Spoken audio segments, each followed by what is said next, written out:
खाने की थाली में एक साथ 3 रोटियां रखना अशुभ, जाने क्या कहता है शास्त्र।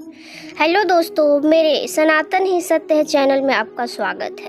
तो चलिए इस वीडियो में आगे बढ़ते हैं। शास्त्रों में न जाने ऐसी कितनी बातों का जिक्र है जिनके सही कारणों का पता लग पाना मुश्किल है, लेकिन सदियों से हम उनका अनुसरण करते आ रहे हैं। शास्त्रों में ऐसी कई बातें लिखी हैं जिनके बारे में हम बार बार सोचते हैं कि इनके पीछे के कारण क्या हो सकते हैं।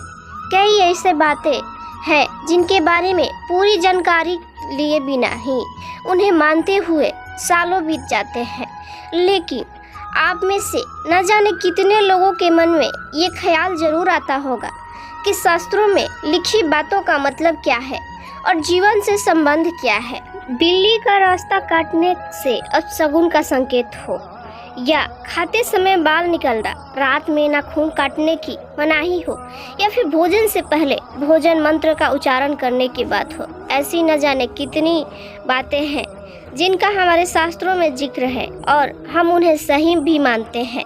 ठीक ऐसा ही एक बात है, खाने की थाली में एक साथ 3 रोटियां रखना अशुभ क्यों माना जाता है। जी हाँ, घर के बड़े बुजुर्गों से आपने कई बार ये बात सुनी होगी कि थाली में एक साथ 3 रोटी ना रखें, लेकिन हमने इसके पीछे के कारणों के बारे में जानकारी नहीं ली।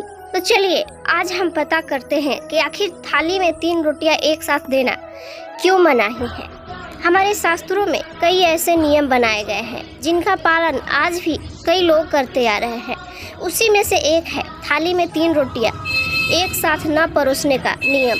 वास्तव में ये एक ऐसी परंपरा है जो सदियों से चली आ रही है। थाली में एक साथ 3 रोटियां परोसना अशुभ माना जाता है।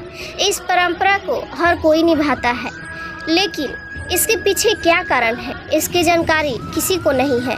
दरअसल वास्तव में ज्योतिष की माने तो 3 रोटियां परोसना अशुभ होता है और इससे खाना खाने वाले व्यक्ति के मन में, मस्तिष्क के साथ उसकी सेहत पर भी असर हो सकता है। इसलिए शास्त्रों में यह भी बताया गया है कि यदि 3 रोटी किसी को देने की ज़रूरत है भी तो उसे 2 रोटियां पहले परोसें और एक बाद में। इसके अलावा आप तीसरी रोटी को 2 हिस्सों में बांटकर थाली में रख सकते हैं। इससे रोटी की गिनती बढ़ जाएंगी। हिंदू धर्म में 3 अंक को अशुभ माना जाता है। अंक 3 के अशुभ होने की वजह से इसे हर शुभ काम से दूर रखने की कोशिश की जाती है। किसी भी कार्य में 3 के अंक में वस्तु को शामिल नहीं किया जाता है। यहाँ तक कि कोई भी शुभ कार्य भी 3 तारीख को शुरू नहीं किया जाता है। इसलिए भोजन की थाली में एक साथ 3 रोटियां रखना अशुभ माना जाता है। यह प्रचलन प्राचीन समय से ही चलते आ रही है, जिसको लोग बिना कारण जाने ही मानते चले आ रहे हैं। हालांकि इनका कोई वैज्ञानिक आधार नहीं है, लेकिन ज्योतिष में जिक्र है कि मृत्यु से संबंधित है 3 रोटियां थाली में परोसना। भारतीय संस्कृति में 3 रोटियां मृत व्यक्ति का भोजन माना जाता है। ऐसा माना जाता है कि 3 रोटियां किसी मृत व्यक्ति के नाम से जो भोजन की थाली लगाई जाती है उसमें ही परोसी जाती है। इसी वजह से मुख्य रूप से जब पितृ पक्ष में मृत पूर्वजों की थाली परोसी जाती है तो इसमें 3 रोटियां ही रखी जाती है। शास्त्रों में यह बताया गया है कि किसी भी व्यक्ति को एक साथ 3 रोटियां देना किसी मृत व्यक्ति को भोजन की थाली देने के बराबर है।